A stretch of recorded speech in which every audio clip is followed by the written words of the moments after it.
தமிழ் நெஞ்சங்களுக்கு அன்பு கலந்த வணக்கங்கள். தந்தி டிவியின் இன்றைய பரபரப்பு நிகழ்ச்சிக்கு உங்களை அன்புடன் வரவேற்கிறோம். முதல்ல ஜம்மு காஷ்மீரில் இருந்து ஷாக் கொடுக்கிற மாதிரி ஒரு வீடியோ வந்திருக்கு. ஜம்மு காஷ்மீர் மாநிலம் ஸ்ரீநகரில் கல்லூரி மாணவியை தெருநாய்கள் சூழ்ந்து கொண்டு தாக்கிய சம்பவம் அதிர்ச்சியை ஏற்படுத்தியுள்ளது. கல்லூரிக்கு சென்று கொண்டிருந்த மாணவியின் காலை பிடித்து இழுத்ததால் நிலை தடுமாறி கீழே விழுந்த நிலையில் அங்கே வந்த மற்றொரு மாணவி கற்களை கொண்டு வீசி நாய்களை விரட்டியடித்து மாணவியை காப்பாற்றினார்.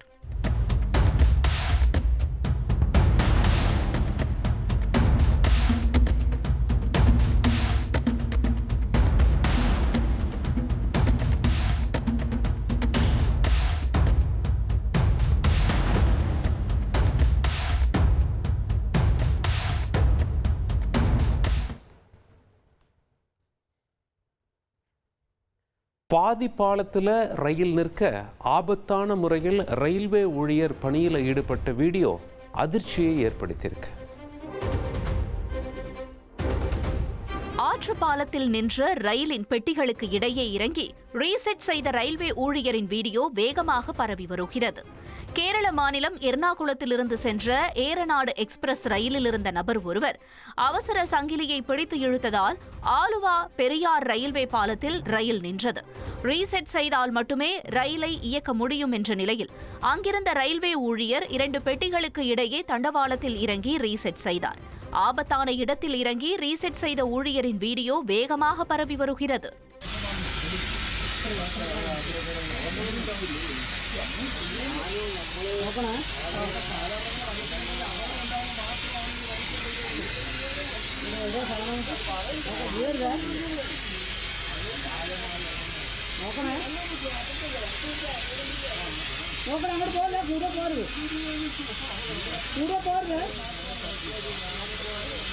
ഇന്നലെ രാവിലെ ശ്രദ്ധിച്ച് മാത്രം കയറിയത് ഞാൻ കുടുങ്ങി പോയി എയർപോർട്ടിൽ. അയാളുടെ താഴെ വണ്ടി കഴിക്കാതെ. ஒடிசா மாநிலத்தில் புதுமண தம்பதி கழுத்தில் ஏர் பூட்டி உறவினர்கள் சித்திரவதை செஞ்ச வீடியோ பெரும் பரபரப்பை ஏற்படுத்தியிருக்கு. ஒடிஷாவில் ரத்த உறவில் திருமணம் செய்து கொண்ட தம்பதியினருக்கு தண்டனையாக கழுத்தில் ஏர்பூட்டி அழைத்து சென்ற சம்பவம் அதிர்ச்சியை ஏற்படுத்தியுள்ளது. ஒடிஷா மாநிலம் கோராபுட் மாவட்டத்தில் கோன் சமூகத்தை சேர்ந்த நரேந்திர பிட்டிகா, அசந்தி பிட்டிகா ஆகிய இருவரும் காதல் திருமணம் செய்து கொண்டனர். இதனால் தம்பதியினரின் பெற்றோர்கள் சுத்திகரிப்பு சடங்கை மேற்கொள்ள தம்பதியினரை நுகத்தடியால் கட்டி தெருக்களில் காளைகளைப் போல ஊர்வலமாக அழைத்து சென்று கிராம தெய்வத்திற்கு முன்பாக பிரார்த்தனை செய்ய வைத்தனர்.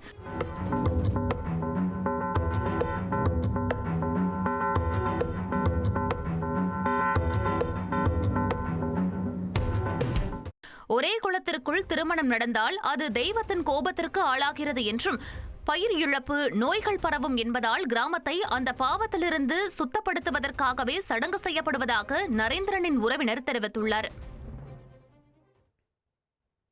வேட்டுவம் ஷூட்டிங்கில் ஸ்டண்ட் மாஸ்டர் உயிரிழந்த வழக்கில் பா ரஞ்சித் கிட்ட விசாரணை நடத்துவோம்னு தெரிவிச்சிருக்காரு நாகை எஸ்பி.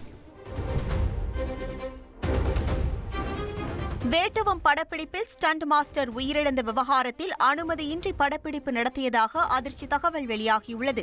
நாகப்பட்டினம் அருகே விழுந்தமாவடி அளப்பகுதியில் கடந்த 13ஆம் தேதி பா ரஞ்சித் இயக்கும் வேட்டுவம் படத்தின் ஷூட்டிங் நடைபெற்றது. கார் ஸ்டண்ட் காட்சி படமாக்கப்பட்ட போது நேரிட்ட விபத்தில் ஸ்டண்ட் மாஸ்டர் மோகன்ராஜ் உயிரிழந்தார். இந்த காட்சிகள் அதிர்ச்சியை ஏற்படுத்தின.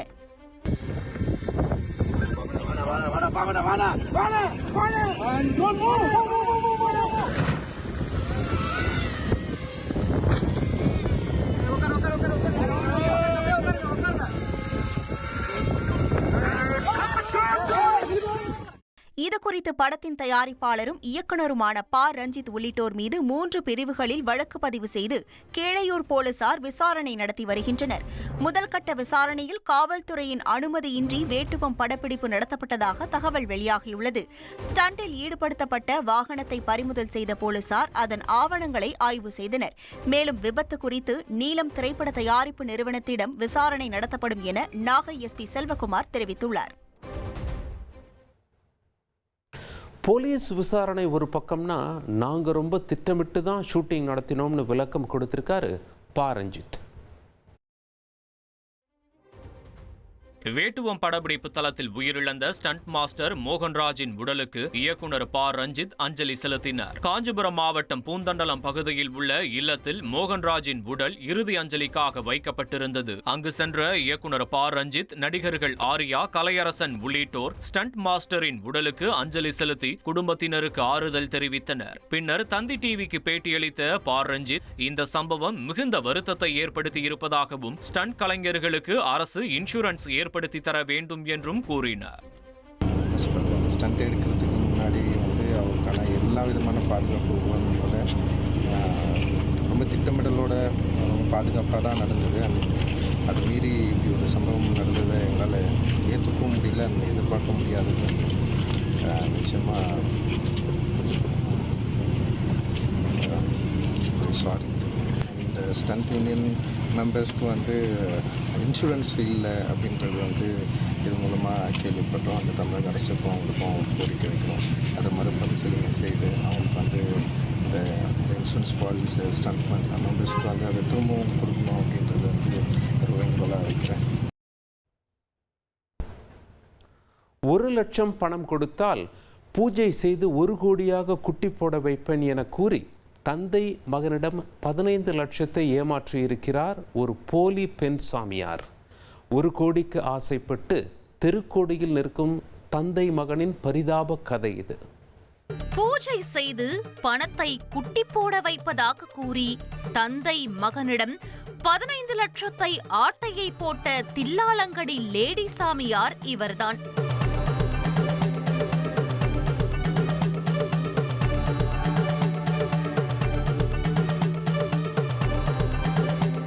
பளபளக்கும் பட்டுப்புடவையில் ஜொலிக்கும் இந்த அம்மணி தலைப்பிள்ளையின் கருவை வாயில் கடித்துக் கொண்டு பங்களாவில் துண்டை விரித்து தந்தை மகனுக்கு விபூதி அடித்துள்ளார்.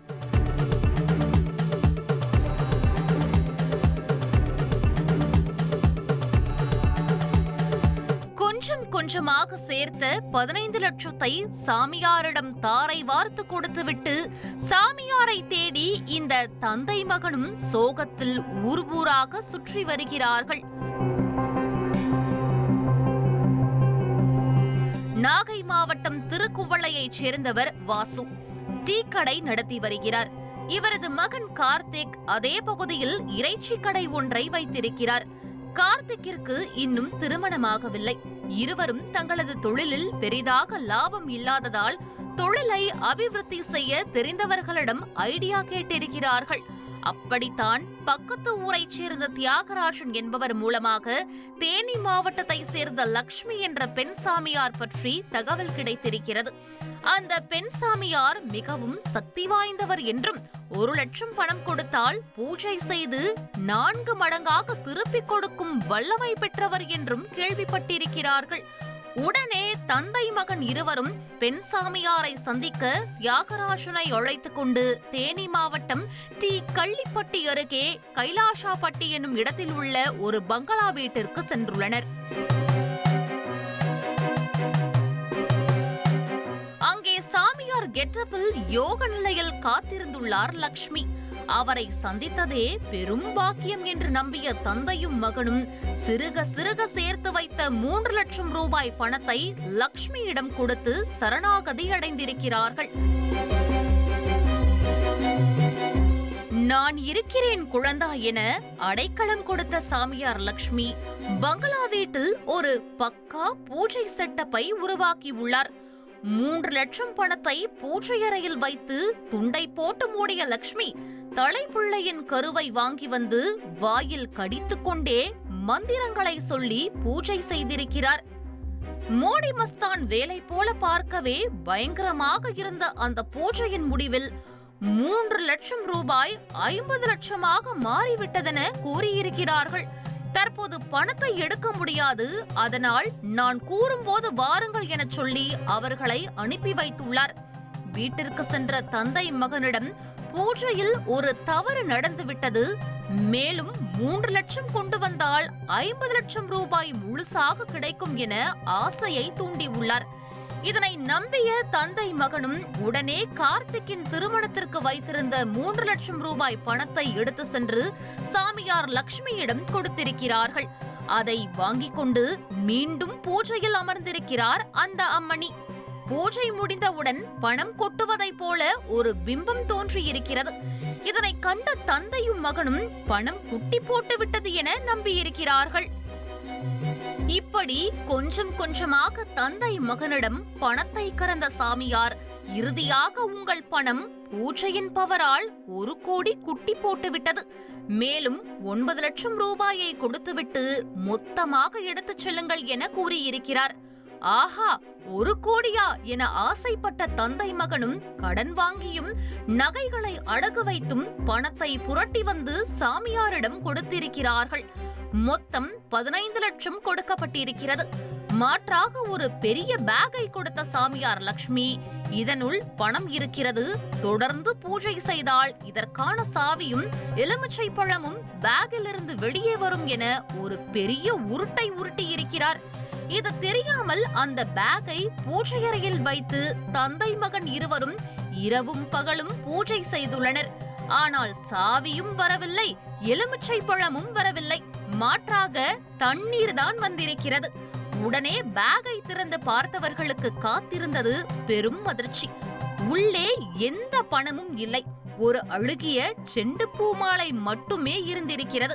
அவர் எங்க அப்பாட்ட பணம் 1 லட்ச ரூபா கொடுத்தா 3 லட்ச ரூபா உனக்கு பணம் கிடைக்கும் மாசு, பணம் பணம் கொடுத்தீங்கன்னா வாங்கி தரேன் அப்படின்னு சொல்லி தேனி அழைச்சிட்டு போனா சார். தேனி அழைச்சிட்டு போயிட்டு தேனியை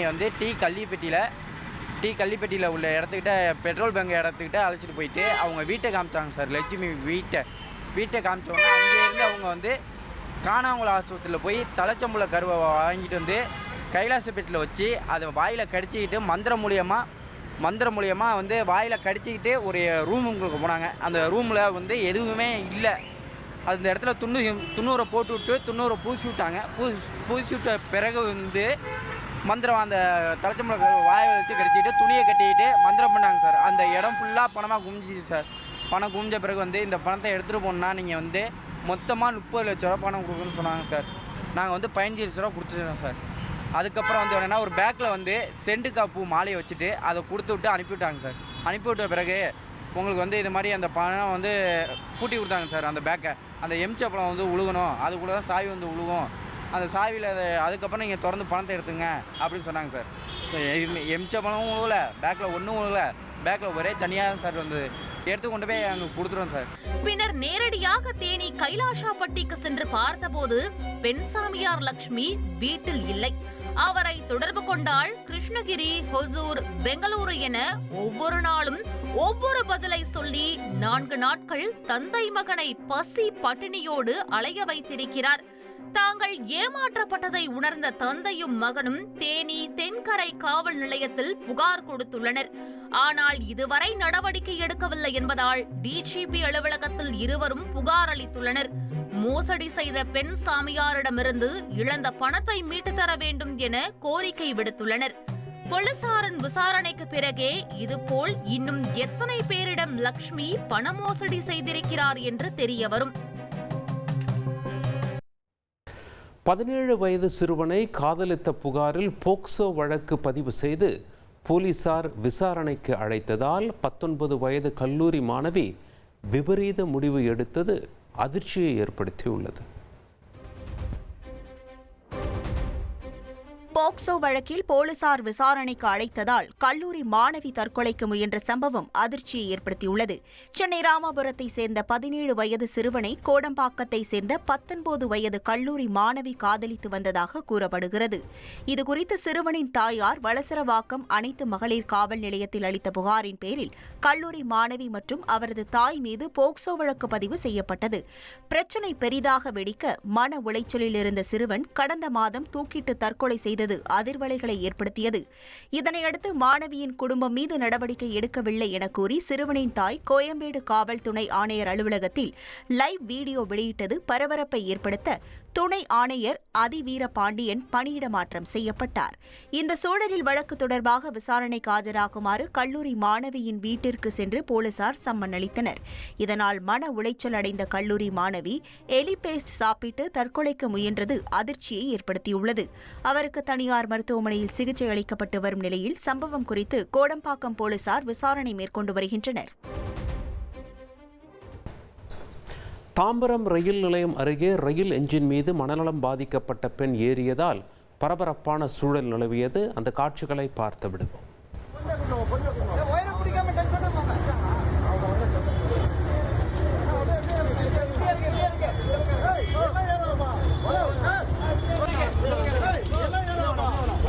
மென்டல் இது ஹாஸ்பிட்டல்ல தப்பிச்சு வந்திருக்கோம்.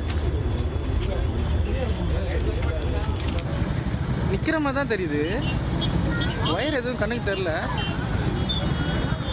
எதுக்கு நிக்கிறான் என்ன ஏதாவது கேட்கறான். நம்ம சூசைடா. கூடுதல் தகவல்களை செய்தியாளர் மீரான் வழங்கிட கேட்போம். மீரான், உங்களுடைய தகவல்களை பதிவு செய்யுங்க. தாம்பரம் ரயில்வே அருகே இருக்கின்ற ரயில்வே சுரங்கப்பாலம் பகுதியில் சப்போர்ட் என்ஜின், அதாவது ரயில் என்ஜின்களை யார்டுக்கு கொண்டு செல்கின்ற அந்த சப்போர்ட் என்ஜின் ஆனது நின்று கொண்டிருந்தது. சற்று முன்னர் அந்த ரயில் மீது பெண் ஒருவர் ஏறி அது நீண்ட நேரமாக நின்று கொண்டிருந்தார். இதை பார்த்த பொதுமக்கள் அந்த பகுதியில் கூடினர். அதனால் அந்த ரயில்வே சுரங்கப்பால பகுதி மேம்பால பகுதியில் போக்குவரத்து பாதிப்பு ஏற்பட்டது. உடனடியாக தாம்பரம் ரயில்வே பாதுகாப்பு படையினர் இந்த சம்பவ இடத்திற்கு வந்து பார்த்த பொழுது ஒரு பெண் ஒருவர் அந்த என்ஜின் மீது ஏறி நின்றிருந்தார். உடனடியாக ரயில்வே பாதுகாப்பு படையினர் மேலே ஏறி அந்த பெண்ணை அந்த என்ஜினிலிருந்து இறக்கி தாம்பரம் ரயில்வே பாதுகாப்பு படைக்கு காவல் நிலையத்துக்கு கொண்டு சென்று விசாரணை நடத்தினர். அந்த பெண் மனநல பாதிக்கப்பட்ட பெண் என்று தற்போது விசாரணையில் தெரிய வந்திருக்கிறது. இந்த சம்பவமானது அந்த தாம்பரம் ரயில் நிலைய பகுதியில் பெரும் பரபரப்பை ஏற்படுத்தியது. உங்களுடைய தகவல்களுக்கு நன்றி மீரான். கல்லூரி வளாகத்திலேயே தீக்குளித்த மாணவி 3 நாட்கள் சிகிச்சைக்கு பிறகு பரிதாபமாக உயிரிழந்திருக்காங்க. பாலியல் தொல்லை கொடுத்த பேராசிரியருக்கும் நடவடிக்கை எடுக்காத கல்லூரி முதல்வருக்கும் கிடைக்கப் போகும் தண்டனை தான் என்ன?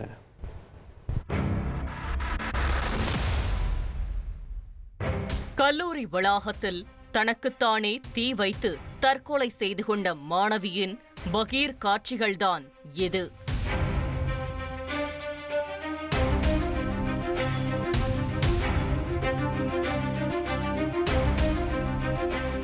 பற்றி எரிந்த தீயில் உடல் வெந்து கரிக்கட்டையாகி உயிருக்கு போராடும் மாணவியின் கடைசி நிமிடங்கள் நெஞ்சை நொறுக்குகின்றன. 95% தீக்காயத்துடன் 3 நாட்கள் தீவிர சிகிச்சை அளிக்கப்பட்ட நிலையில் மாணவி பரிதாபமாக இறந்து போயிருக்கிறார்.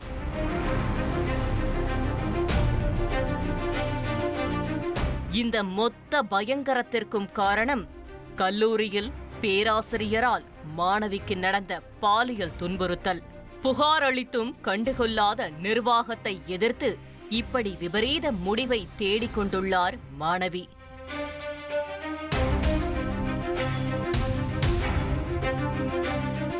இந்த மரணத்திற்கு நீதி கேட்டுதான் தற்போது ஒடிசா மாநிலம் முழுவதும் போராட்டங்கள் எரிமலையாய் வெடித்துக் கொண்டிருக்கின்றன.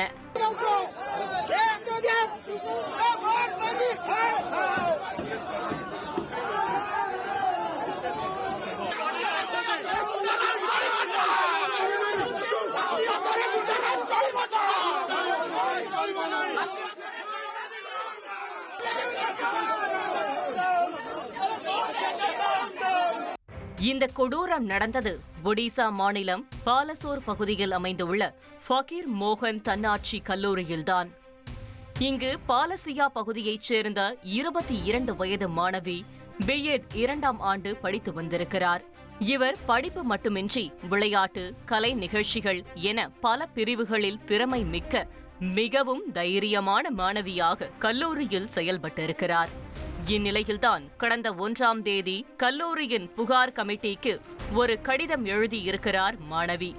அதில் உதவி பேராசிரியர் சமீர் குமார் சாஹூ தனக்கு தொடர் பாலியல் தொல்லை கொடுத்து வந்ததாகவும், மன ரீதியாக துன்புறுத்துவதாகவும், காம இச்சைகளுக்கு இணங்கவில்லை என்றால் டிகிரி வாங்க முடியாது என மிரட்டுவதாகவும் குற்றம் சாட்டியிருந்தார்.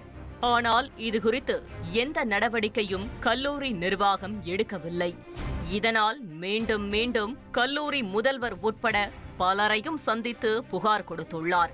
ஆனால் அவை அனைத்தும் கிணற்றில் போட்ட கல்லாகவே கிடந்திருக்கிறது. இது தொடர்பாக தனது எக்ஸ் தள பக்கத்தில் உதவி பேராசிரியர் சமீர்குமார் சாஹூவின் புகைப்படம், கல்லூரியில் கொடுத்த புகார் கடிதம் உள்ளிட்டவற்றை பதிவிட்டு ஒடிசா முதல்வர் முதல் காவல்துறை உயர் அதிகாரிகள் வரை பலரையும் டேக் செய்து நீதி கேட்டு போஸ்ட் போட்டுள்ளார். இதற்கிடையில்தான் கடந்த 12ஆம் தேதியன்று தன்னை பாலியல் ரீதியாக துன்புறுத்திய உதவி பேராசிரியர் மீது நடவடிக்கை எடுக்க கோரி சக மாணவர்களுடன் போராட்டத்தில் இறங்கியிருக்கிறார் அந்த மாணவி. ஆனால் எந்த தீர்வும் கிடைக்காத மனவிரக்தியோடு போராட்டத்தில் இருந்து எழுந்து சென்ற மாணவி தனக்குத்தானே தீ வைத்துக் கொண்டுள்ளார். உடலில் தீ மளமளவென பற்றி எரிய துடிதுடித்துக் கொண்டே கல்லூரி வளாகத்தில் அங்கும் இங்குமாக ஓடியிருக்கிறார். மாணவியின் கதறலை கேட்டு சுற்றியிருந்த மாணவர்கள் பலரும் ஓடி வந்து தீயை அணைத்துள்ளனர். ஆனால் அதற்குள் 95% உடலில் தீக்காயங்கள் ஏற்பட்டிருக்கிறது. தீயை அணைக்க முயன்ற ஒரு இளைஞரின் மீதும் தீப்பற்றி காயம் ஏற்பட்டுள்ளது.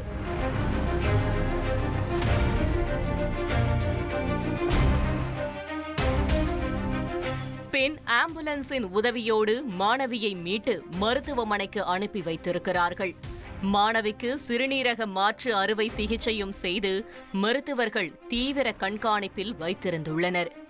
இந்த சம்பவம் ஒடிசாவையே உலுக்கி போட்ட நிலையில் பல அரசியல் கட்சிகள் கல்லூரி மீதும் மாணவிக்கு பாலியல் தொல்லை கொடுத்த பேராசிரியர் மீதும் நடவடிக்கை எடுக்க கோரி போராட்டக் களத்தில் இறங்கி குரல் கொடுத்தனர்.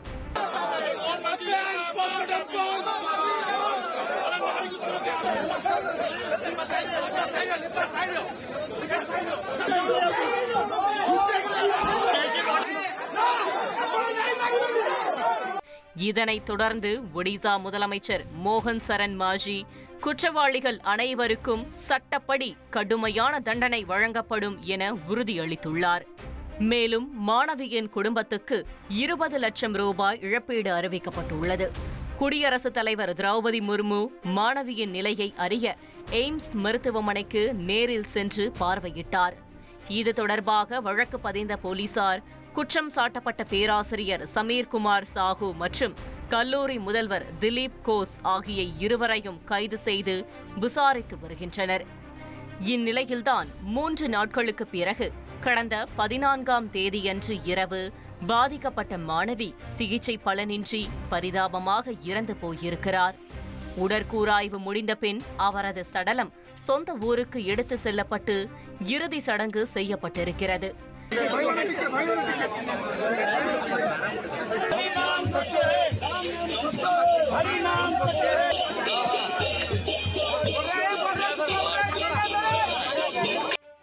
தொடர்ந்து கைது செய்யப்பட்டவர்கள் மீது கடுமையான நடவடிக்கை எடுக்க வேண்டும் என பலரும் கோரிக்கை விடுத்து வருகின்றனர். கல்லூரி பேராசிரியரால் மாணவி பாலியல் துன்புறுத்தலுக்கு ஆளாகி தற்கொலை செய்து கொண்ட சம்பவம் ஒடிசாவில் காட்டுத்தீயாய் பரவி வருகிறது.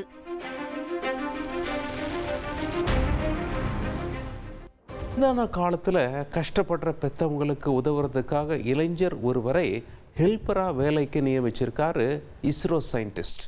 ஆனால் ரொம்ப தங்கமானவர், நாணயமானவர்னு நினைச்ச அந்த வேலைக்காரனே நகை பணத்துக்காக முதலாளி அம்மாவோட உயிரெடுத்திருக்கார். நெல்லை மாவட்டம் வள்ளியூரில் உள்ள மின்வாரிய காலனி கடந்த 8ஆம் தேதி பதற்றத்தின் பிடியில் சிக்கியிருந்தது. இஸ்ரோ சயின்டிஸ்டின் 71 வயதான தாயை கொன்று அவர் அணிந்திருந்த 20 பவுன் நகையையும் திருடிவிட்டு எஸ்கேப் ஆகியிருக்கிறான் ஒரு கொலைக்காரன். சம்பவ இடத்தில் பொருத்தப்பட்டிருந்த சிசிடிவி கேமராக்களை ஆய்வு செய்தபோது வீட்டின் முன்வாசல் வழியாக யாரும் செல்லவில்லை என்பது உறுதியானது. இதையடுத்து பின்வாசல் வழியாக கொலைகாரன் நுழைந்திருப்பதால் அவர் ஏற்கனவே மூதாட்டிக்கும் அந்த குடும்பத்தினருக்கும் பரிச்சயமான நபராகத்தான் இருக்க வேண்டுமென போலீசார் சந்தேகித்துள்ளனர். இறந்தவரின் உடலை பிரேத பரிசோதனைக்கு அனுப்பி வைத்துவிட்டு விசாரணையை தீவிரப்படுத்தியுள்ளனர். கொல்லப்பட்ட மூதாட்டியின் பெயர் ருக்மணி. நெல்லை மாவட்டம் வெள்ளியூரில் உள்ள மின்வாரிய குடியிருப்பு பகுதியைச் சேர்ந்தவர். இவருடைய கணவர் அர்ஜுனன் மின்வாரியத்தில் என்ஜினியராக பணியாற்றி ஓய்வு பெற்றவர். இந்த தம்பதிக்கு 2 மகன்கள் உள்ளனர். மூத்த மகன் காவல் கிணறு இஸ்ரோ மையத்தில் விஞ்ஞானியாகவும், இளைய மகன் சென்னையிலும் பணியாற்றி வருகின்றனர். இருவருக்கும் திருமணமாகிவிட்ட காரணத்தால் அவர்கள் குடும்பத்தினருடன் தனியாக செட்டில் ஆகி இருக்கிறார்கள்.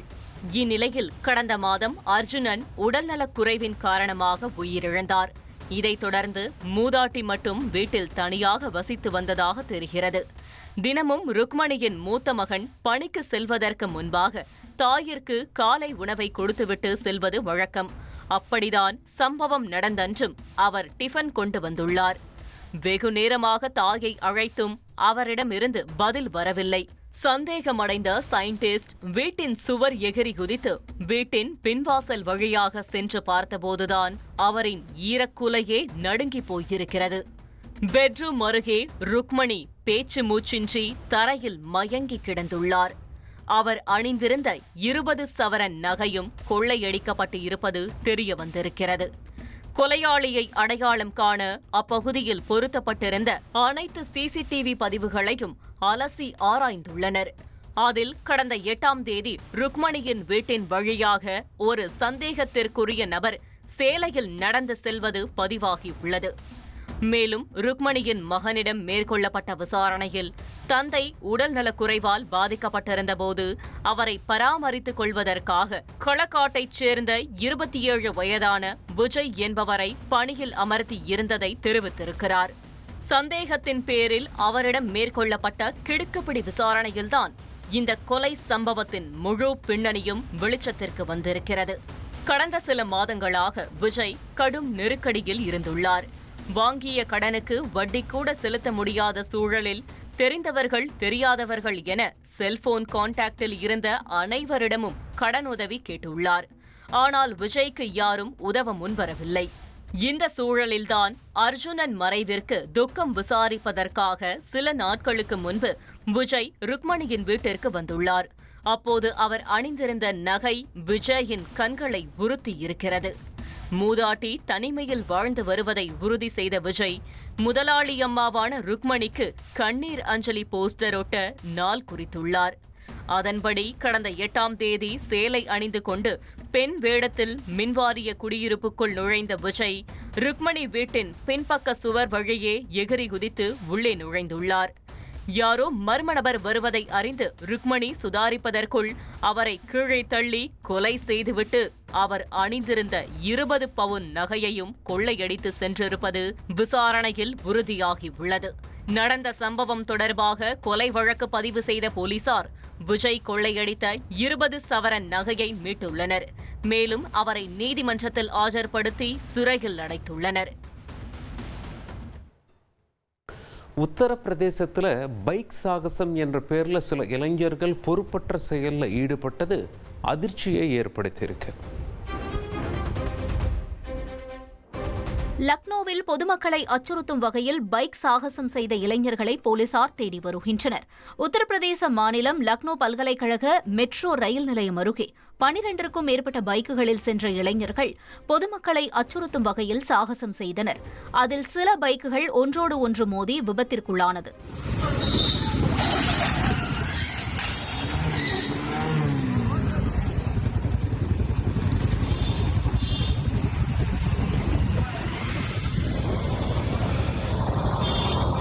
சிசிடிவி காட்சிகளை அடிப்படையாக கொண்டு பைக் சாகசத்தில் ஈடுபட்ட இளைஞர்களை அடையாளம் காணும் பணியில் போலீசார் ஈடுபட்டு வருகின்றனர். ஸ்பெயின் நாட்டில் குறுகிய தெருவில் எருதுகள் சீறிப்பாய பலருக்கு படுகாயம்.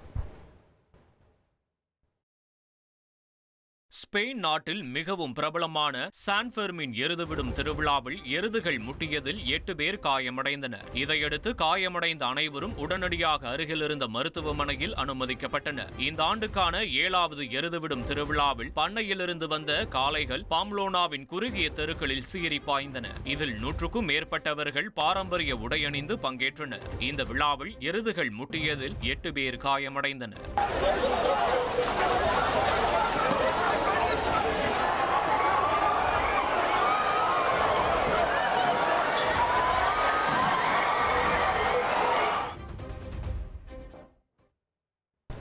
திருப்பத்தூரில் ஒரு தம்பதிக்கு 5ஆவதாக பிறந்த பெண் குழந்தை மர்மமான முறையில் உயிரிழந்ததாக கூறப்பட்ட நிலையில் உடலை தோண்டி எடுத்து விசாரணையை ஸ்டார்ட் பண்ணியிருக்கு போலீஸ்.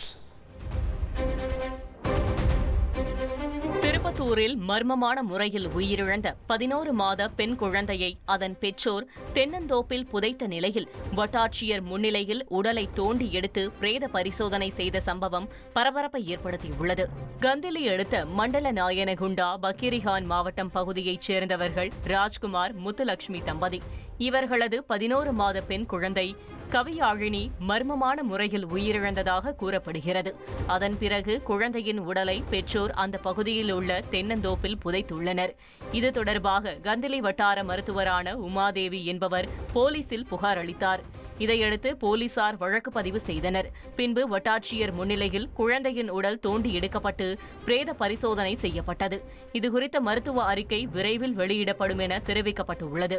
ராஜ்குமாருக்கு ஏற்கனவே 4 பெண் குழந்தைகள் உள்ள நிலையில் இந்த பெண் குழந்தையை கொன்று புதைத்தார்களா அல்லது வேறு ஏதேனும் காரணமா என்பது குறித்து போலீசார் விசாரணை நடத்தி வருகின்றனர்.